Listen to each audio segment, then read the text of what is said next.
Boa noite, pessoal.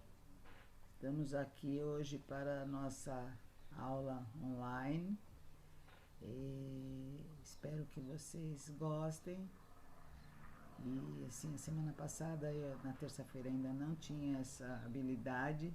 Hoje eu estou um pouco melhor e então a gente vai trabalhar um pouco com as equipes reflexivas e com os tipos de abordagem colaborativas.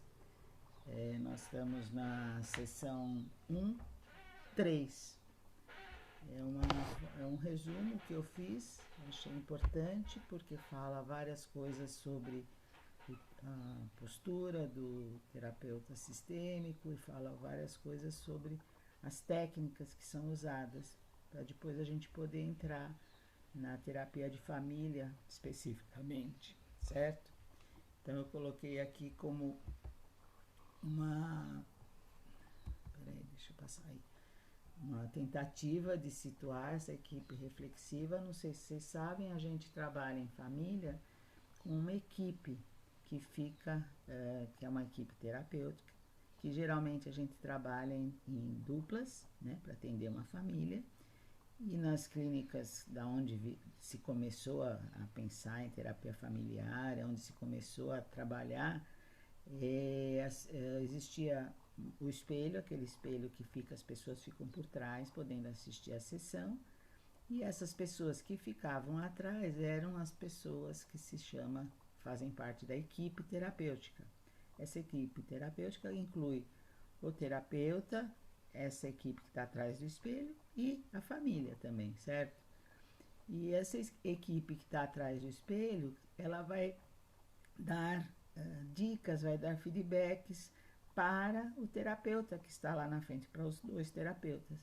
Então, por isso que se chama uma equipe reflexiva. Ela faz reflexões sobre o que está acontecendo, vendo de fora, sempre tem uma visão diferente de quem está lá na situação da terapia e vai dando feedbacks, vai dando colaborações. Então, é só quando quer se comunicar, bate no vidro, o terapeuta vai até a porta e eles trocam experiências.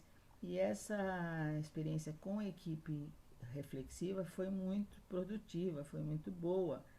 E assim, até hoje a gente trabalha, claro que clínicas que têm essa sala de espelho, e tem várias alterações desse jeito de funcionar com a equipe que depois a gente pode até conversar mais sobre isso. É, a gente vai trabalhar baseada nesse construcionismo social, que é uma forma de abordar a terapia.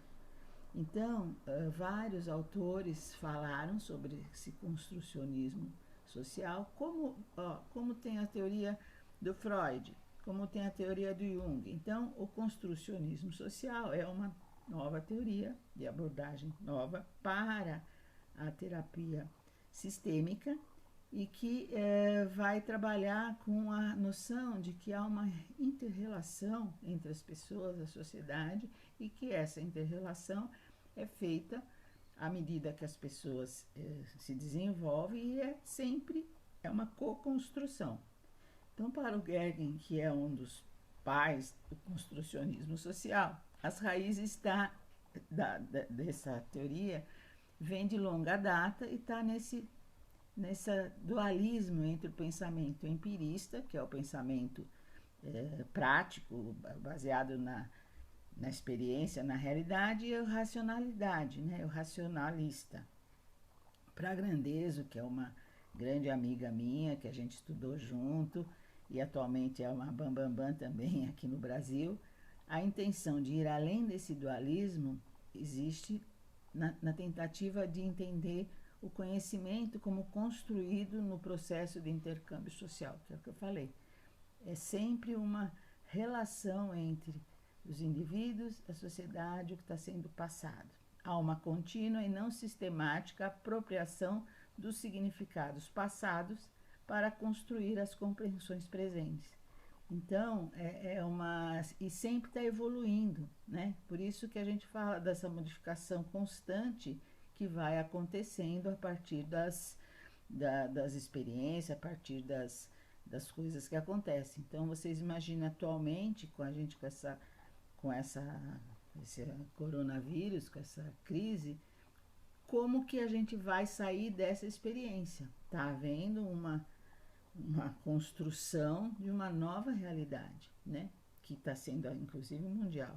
Mas dessa relação vai, com certeza, ter novas experiências que vão contribuir para novas teorias, novos problemas, novas descobertas.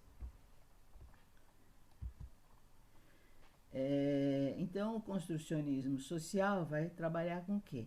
Vai dar ênfase na cultura, na história, enquanto forma de se conhecer o mundo, certo?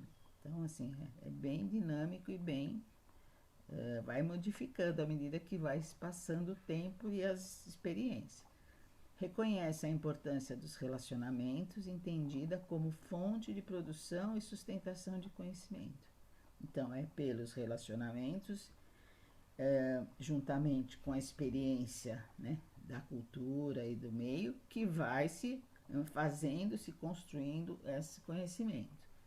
Considera a conexão entre conhecimento e ação, quer dizer, o conhecimento ele só vai se concretizar se você tem uma ação para tal situação, né? Você percebe a situação, você age em função de alguma coisa e aí isso se transforma em conhecimento. Não é só teórico, né? Nesse sentido que está querendo falar aqui. Não é uma teoria e uma coisa racional, tem que ter a empírica junto, né? A concreta, da realidade.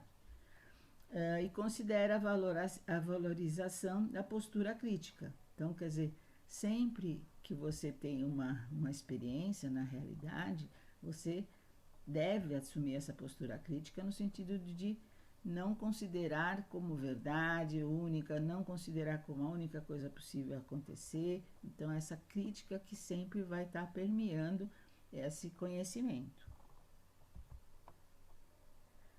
Se a gente pensar na terapia familiar sistêmica, que vai usar essa teoria do construcionismo social, então, pensando no terapeuta, há uma mudança de postura, né? Então, lembra que a gente falou daquela questão do paradigma tradicional e do novo paradigma. Então, esse terapeuta da terapia sistêmica familiar, ele vai estar no novo paradigma.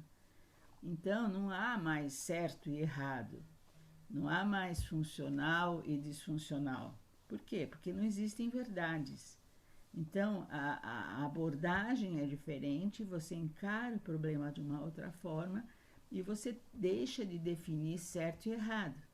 Então, as questões são analisadas dependendo do tempo, dependendo da situação, dependendo do contexto. Lembra que a gente falou que a complexidade está sempre presente. Então, não é uma questão tão simples você definir o que é certo ou errado.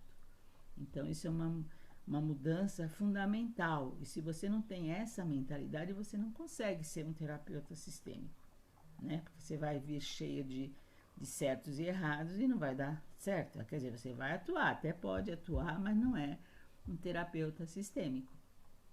O terapeuta, então, adota essa conduta do não saber, né? Ele abre a mão do papel de especialista e rejeita o convite do cliente que tem essa expectativa, porque é muito impressionante isso, né?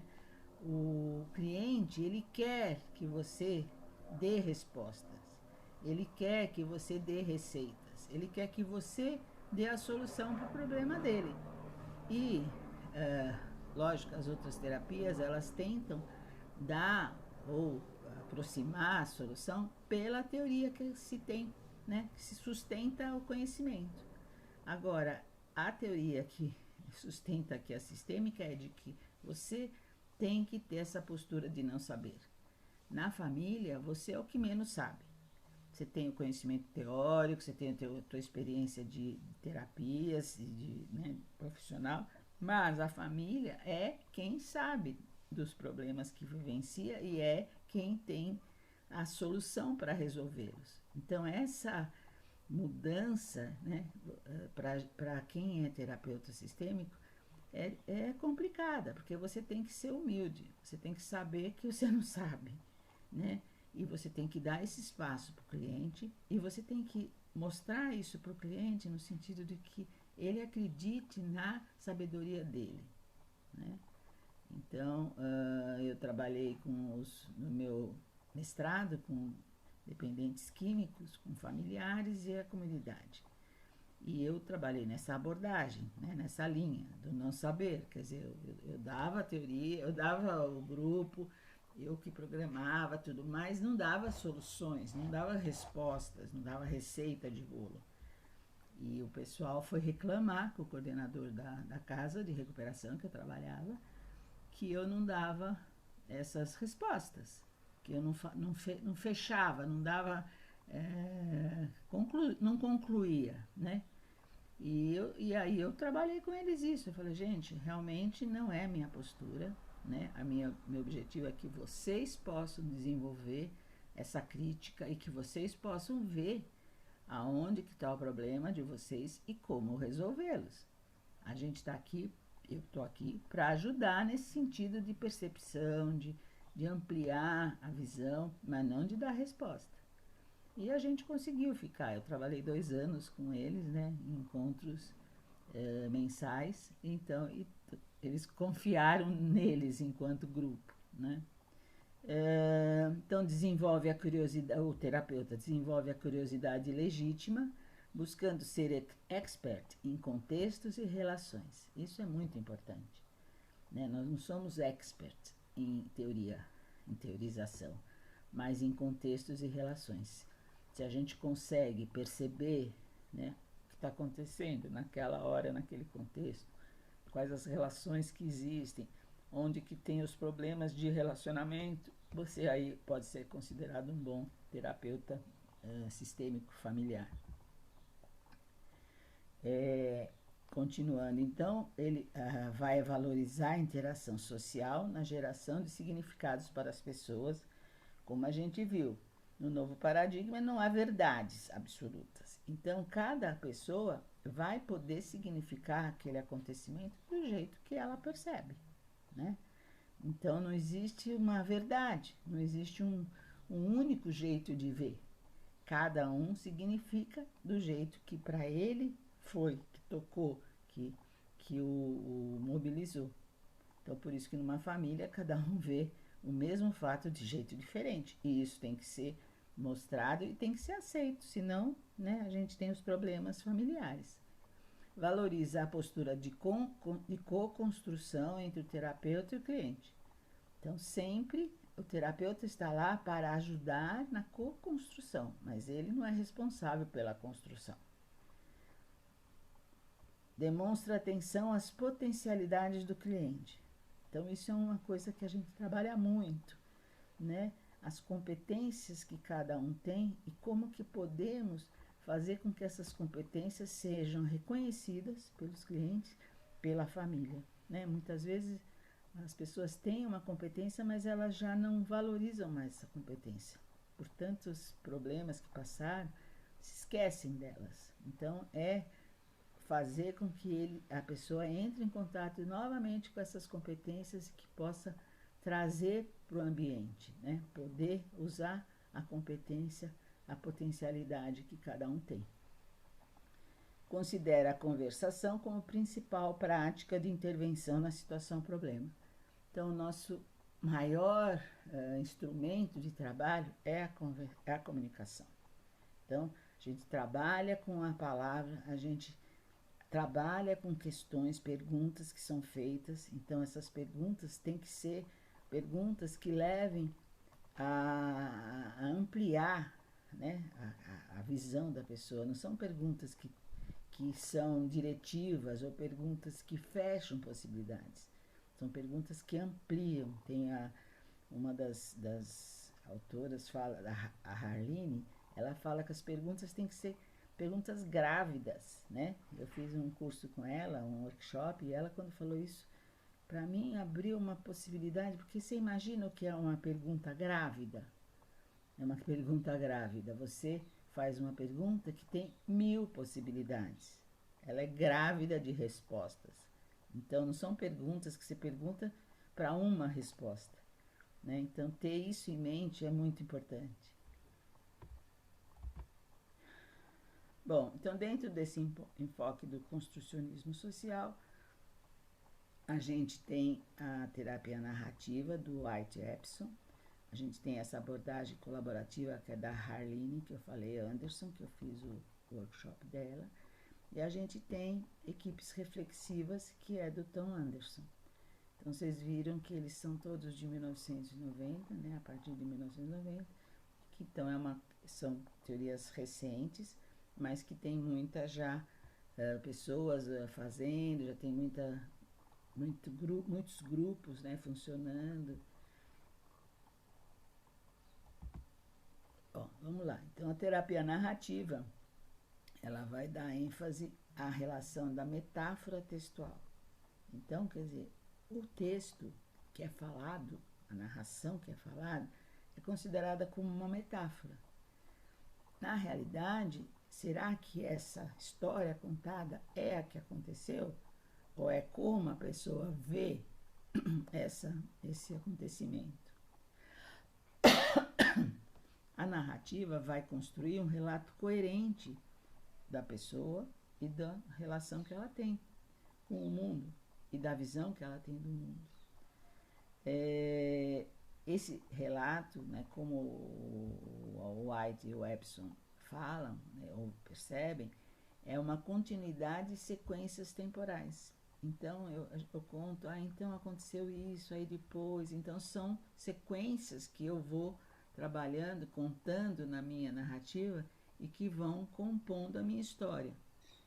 Então, como que eu posso trabalhar com essas narrativas? Eu posso pegar algum pedaço dessa narrativa e fazer com que a pessoa conte de novo, né? Então, lá, quando o relato pode se dar uma nova versão. Bom, e aí, se não tivesse acontecido isso, o que teria acontecido? O que você acha que você teria feito se tivesse sido de outra forma? Então, você dá novas possibilidades para a pessoa pensar das velhas narrativas, né? Então, está lá embaixo escrito. Então, novas possibilidades de se reescrever as histórias. Então, quando eu conto daquele jeito, geralmente sempre igual. Quando eu faço uma pergunta que possa mostrar outro lado da questão, a pessoa vai então perceber de outro jeito. Então, ele trabalha com esses eventos extraordinários, que são perguntas com o intuito de recuperar histórias anteriormente ignoradas em suas vidas. Então, eu vou fazer uma pergunta que não tem a ver com aquela narrativa que ela está contando naquele momento, do jeito que ela está contando. Eu posso ter ouvido alguma coisa que me suscitou uma pergunta que vai fazer com que ele vá para outro lugar. E isso, lógico, que é o que a terapeuta vai tentar desenvolver, essa escuta, né, para esses eventos que são extraordinários, não é o que é ordinário, que é aquilo que acontece todo dia. É o extraordinário, é aquilo que ele não pensou. Tanto que quando você faz uma pergunta assim, impacta a pessoa, ela fica, né, dá aquela parada, ué, mas nunca tinha pensado nisso. Então, seria essa a terapia narrativa. A abordagem colaborativa, então, da Harline, que eu falei, que eu fiz o workshop dela, ela enfatiza o caráter criativo da linguagem na busca de atenção aos processos de produção de sentido. Então, é a questão, né, das perguntas grávidas que eu falei, está lá no fim do quadrinho, que é você tentar fazer com que a pessoa perceba esses caráteres criativos que existem na vida dela e que existem na linguagem, né? É um sistema terapêutico em que o sistema linguístico que se desenvolve nas conversações são associados ao problema que gerou determinado quadro. Então, ela acredita que a linguagem, esse sistema linguístico que é falado pela pessoa ou pela família, ele foi gerado pelo problema. Então, você tem que dar uma possibilidade de que essa pessoa saia desse sistema linguístico. Então, por isso que ela propõe essas novas respostas, né? Então, as pessoas conversam, descrevem, narram e produzem o problema, aumentam, mantêm, floreiam o problema. O terapeuta gera um novo contexto comunicacional, então uma tentativa de redefinir o problema, através de perguntas, hein, gente? Sempre através de perguntas. Não é o terapeuta que fala, ai, gente, então vamos fazer tal coisa? Não. Você faz perguntas que podem dar novas respostas. Então, a conversação é dialógica nesse sentido de que você é um diálogo entre o terapeuta e as pessoas da família, entre as pessoas da família em si, e juntamente também com a equipe reflexiva, que vai levar à mudança e vai levar a essa relação colaborativa. A própria conversação já é uma relação colaborativa. E o que ela chama de o que seria o instrumento seriam essas perguntas que são grávidas. Então, perguntas que vão ampliar possibilidades e não que vão dar uma resposta focal, que não interessa, certo? Bom, o Anderson, então, também que começa a trabalhar com as respostas, com a equipe reflexiva, que eu já expliquei para vocês, que é a equipe que está junto, né, com o terapeuta, formando a equipe terapêutica. Então, vai contra a postura da Escola de Milão. Não sei se vocês lembram, a postura da Escola de Milão era muito conservadora, tinha muitas respostas, apesar de ser uma proposta nova, ele tinha alguns pensamentos, algumas características de tratar e de trabalhar como terapia que eram bem tradicionais. Então, eram enfatizadas as hipóteses, eram enfatizadas as interpretações e se mantinha essa posição assimétrica em relação à posição da família em terapia. Assimétrica no sentido do quê? O terapeuta estava acima da família, tipo, sabia mais da família do que a própria família. Então, justamente essa equipe reflexiva vai contra essa postura. Então, se começa lá a pensar em outro modelo, que era baseada na prática narrativa e orientada pelo que Anderson denominou processos reflexivos.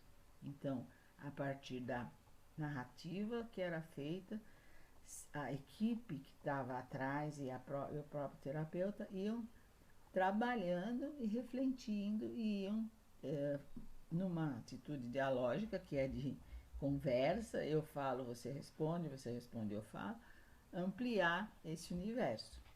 A equipe reflexiva sustenta que os processos reflexivos visam compreender o problema sob diferentes perspectivas, e isso vai gerar novos significados. Então, se é contada uma história, é contado um fato, e cada um vai falar como percebeu aquele fato, como que ressoou para ele, o que ele achou mais importante no que está contado, ou o que despertou a escuta dele, cada um vai dar esse novo significado. E esses novos significados são possibilidades diferentes do que a família ou o terapeuta, o paciente, o cliente tinha trazido. Tanto o terapeuta quanto os clientes ouvem as reflexões dessa equipe que assiste à sessão, né? Então, essa equipe, lembra que eu falei? Ela está atrás do espelho. Então, as equipes, elas dão esse feedback. Então, são também profissionais, também são terapeutas que estão lá dando essa feedback para as pessoas. Atualmente existem algumas propostas que deram certo, tipo a equipe reflexiva fica junto, está sendo usado muito isso no sistema jurídico, né? Aqui em São Paulo, a equipe reflexiva fica junto com o advogado e com a família em reuniões de conciliatórias ou reuniões de mediação, naquelas confusões de família. Então, o Poder Judiciário adotou muito essa questão da equipe reflexiva e ela fica na própria sala. É bem interessante. Existem alguns vídeos que mostram Talvez a gente possa até ver alguma coisa nesse sentido. Bom, considerações finais, então, as equipes reflexivas são influenciadas pelos princípios do construcionismo social, se configurando como uma prática colaborativa. Por que é colaborativa? Porque é uma colaboração entre a equipe terapêutica, né? Entre o terapeuta, a equipe reflexiva e a família, com ênfase na ressignificação das demandas dos clientes a partir da narrativa. Então, o cliente chega com uma demanda e essa narrativa vai tentar fazer com que a família, as pessoas ressignifiquem essa narrativa. Clientes e terapeutas compartilham da ideia de que o modelo tende a ampliar as perspectivas diante dos problemas, potencializando as pessoas a encontrar novas soluções frente às dificuldades de maneira respeitosa, segura e relacional. Então, isso é importante, que a equipe não vai ficar naquela situação que é a situação que prende a família, né? Que o problema está lá e está preso, não evolui. Então, a possibilidade de novas visões, novas perspectivas, novas respostas vai fazer com que a família saia daquela círculo vicioso, né? Como a gente diz. Bom, como é que é esse profissional sistêmico e as práticas psicossociais, inclusive que já são usadas e que estão sendo usadas aqui no Brasil, né? Então, o nome que tem vigorado aí por fora é que o pessoal que trabalha, né, no SUS, que trabalha nas UBS, que trabalha, que se chamam profissionais psicossociais. Então, tem o psicólogo, que é o terapeuta família, e tem esse profissional psicólogo sistêmico de famílias e de redes sociais, que ele vai trabalhar numa visão mais ampla, né, amplificada. E ele vai atuar nos campos de saúde, no Sistema Único de Saúde, na assistência social. A assistência social também abarcou esse jeito de trabalhar, né, psicossocial, em que amplia, né, sai daquele problema da família para uma questão mais de rede. E o jurídico, como eu falei para vocês, nas escolas, nas empresas e outros espaços que estão sendo trabalhados também. Então, as práticas de intervenção, elas são diferentes. Então, numa visão tradicional, a interação é instrutiva, né? Quer dizer, o terapeuta, ele tinha uma posição de poder e ele tinha um saber que se achava era superior à família, né? E era ele que dava a solução para os problemas, ou que iria ajudar a família a sair daquela situação. Aqui o slide saiu do lugar, tá? Então, aqui dentro da interação instrutiva é só a posição de poder e de saber que tinha o profissional. Na nova forma, a relação colaborativa, há uma objetividade entre parênteses, quer dizer, então a subjetividade é bem-vinda, tanto da família quanto do terapeuta. Todos os membros participantes do sistema conversam, dialogam e são coordenadores das conversações, né? Então, não existe um poder.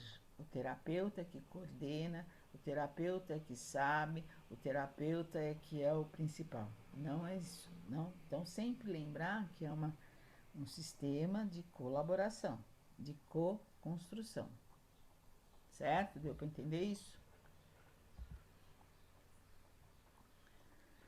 Então, nessa situação que a gente falou de relação colaborativa, todos os membros envolvidos no sistema e em relação são reconhecidos como o outro, né? Então, eu não reconheço só a mim, existe essa questão relacional. Há uma construção do contexto de autonomia e o processo de co-construção. Essa construção é feita em conjunto, colaborativamente, certo? E aí ele fala de algumas questões que eu achei bem interessante colocar. Então, como conseguir que esse outro seja responsável e autônomo e que essa ação em vez de, né? Aí faltou alguma coisa. Então, assim, como conseguir que o outro seja responsável e autônomo e que essa ação não parta de um terceiro, que é o profissional, né? Quer dizer, como que... Então, a tentativa justamente é de que numa prática colaborativa, o outro, que é o terapeuta, ele vai ser considerado como igual a todos os outros. Então, igual a fala de um filho, igual a fala da esposa, igual a fala do esposo. Como trabalhar com o sistema para que ele se torne autônomo e responsável pela sua mudança. Então, para se conseguir sair dessa questão que é a anterior, em que o terapeuta seria o que tem essa condição de mudança, não, como é que o sistema pode se tornar autônomo e responsável pela sua mudança? Então, é uma mudança de paradigma, né? É uma mudança de pensamento, de jeito de encarar a situação, tanto do terapeuta quanto da família. E a partir dessa autonomia e dessa responsabilidade, há grandes mudanças. Mas, né, quando alguém se sente responsável pela mudança, ele se sente importante, se sente pertencente, se sente contribuindo para a melhora desse sistema. Então, o sistema, a situação-problema é uma situação que se começa, é um termo se começa a empregar e também uma mudança, né? O Vasconcelos fala desse termo e define muito bem. Então, o que é uma situação-problema? Quando as pessoas em interação conversam sobre algo que elas próprias definem que não está sendo como deveria ser. Então, não é alguém que de fora vai falar, nós vamos hoje conversar sobre tal problema que está acontecendo. Não, esse problema tem que surgir do grupo e é conversado a partir do momento que todos acham que é um problema. Então, assim, a questão que é da Arline, né, que o sistema linguístico vai se transformar ou vai se constituir em torno da situação-problema. Todas as pessoas vão falar a respeito daquela situação da mesma forma. Agora, nós vamos trabalhar com que todos no sistema falem, todos têm voz, mas cada um pode falar como percebe, como significa. Então, não vou falar igual, por exemplo, se é uma família, eu não vou falar igual a minha mãe, só porque a minha mãe falou assim, eu vou falar. Não, eu posso falar diferente e eu sou ouvido. Porque muitas vezes as crianças falam coisas, né, totalmente diferentes e revelam, né, denunciam as coisas que estão acontecendo na família, mas não são ouvidas. O pai e a mãe ficam horrorizados, falam, imagina, não é isso? Então, todos têm voz, e todos têm voz ouvida, né? Se a gente pudesse falar assim. Todos assumem a autoria das suas escolhas e ações. Então, eu sou responsável pelo que eu faço, né? Se eu fiz, eu tenho que me responsabilizar pelas consequências daquilo que eu fiz. E o coordenador, ele é um articulador, né? O terapeuta, ele vai somente fazer com que essas pessoas consigam se comunicar, consigam ter voz, tenha espaço para que cada um possa ser ouvido. Então, essa função de articulador, de mediador, por isso que a questão, os advogados, os juízes estão usando muito essa teoria, porque ela é por si só já, né, mediadora, né? Você vai aprender a articular, a fazer as pessoas poderem ouvir o outro, poderem falar coisas que não são ditas e que as pessoas não vão julgar, não vão massacrar aquele membro. Então, a mudança de postura mesmo. Outra coisa que se fala muito nesse tipo de trabalho é da organização em rede. Então, se muda um pouco a organização. Não tem os superiores, né, dentro da família, por exemplo. Não vai ter o pai e a mãe que sabem e os filhos que não sabem, o terapeuta que sabe mais que o pai e a mãe. Então, muda isso. Então, não há uma hierarquia. A criança que fala uma coisa, ela é ouvida da mesma forma que um pai que fala uma coisa. Certo? O sistema é constituído pela situação problema. Então, a partir da situação problema, esse sistema foi constituído e como é que nós vamos trabalhar a partir do sistema. Existe essa postura colaborativa do grupo. Agora esse bonequinho aí lutando karatê, não sei se é muito colaborativo do grupo, mas achei bonitinho os slides arrumados, mas nem tinha percebido que era esse lutador de karatê aí. Mas a proposta é que haja essa postura colaborativa, né? Eu vou ouvir o que o outro está falando e eu vou ver como é que isso repercute em mim. E não só já vou julgar ou já vou ser contra porque é contra mim. Então é uma mudança total das relações dentro do sistema. E, ao mesmo tempo, há uma busca pela autonomia. Quer dizer, é importante que cada um tenha autonomia dentro do grupo e que se pense no grupo, por exemplo, familiar, né? A autonomia e a coesão sempre estão convivendo juntos, né? Então, assim, dentro do grupo, de qualquer grupo, e dentro da família também, existe esses dois momentos em que eu sou autônomo e que eu quero, por exemplo, quando eu sou adolescente, eu quero sair e fazer minhas coisas. Isso não significa que eu não gosto da minha mãe, nem do meu pai, nem da minha família. E tem momentos em que é importante que a coesão exista, né? Em momentos de crise, em momentos, por exemplo, agora, quando a gente tem que ficar dentro de casa com a família, então são momentos em que essa coesão tem que aparecer, né? E estamos juntos, mas cada um pensa diferente, mas então esses dois, essa dualidade, coesão e autonomia existe sempre. Então a gente tem que pensar nessa busca pela autonomia. Famílias às vezes acham que não, o importante é que todo mundo pense igual, todo mundo faz tudo igual, e não é. Na realidade isso não é o mais importante. Então, o terapeuta sistêmico, como eu falei, tem esse papel de articular as conversações, ele é um articulador, de mediar os conflitos e de estimular que as pessoas encontrem novos significados e novas narrativas. Então, a busca é interna nas pessoas da família, não é o terapeuta que traz, né, soluções. Acho que então essa é a nossa referência. E então acabamos a nossa aula desse assunto. Eu pretendo fazer uma reunião com vocês em que a gente possa conversar. Não sei se vai ser nesta terça, mas será, se não for nessa terça, será na terça que vem, em que a gente possa tirar dúvidas, eu fiz essa experiência já com um grupo e foi muito bom. Então as pessoas trazem as dúvidas, se a gente conseguir, eu até vou ver se eu consigo fazer, seja hoje mesmo, após a nossa aula,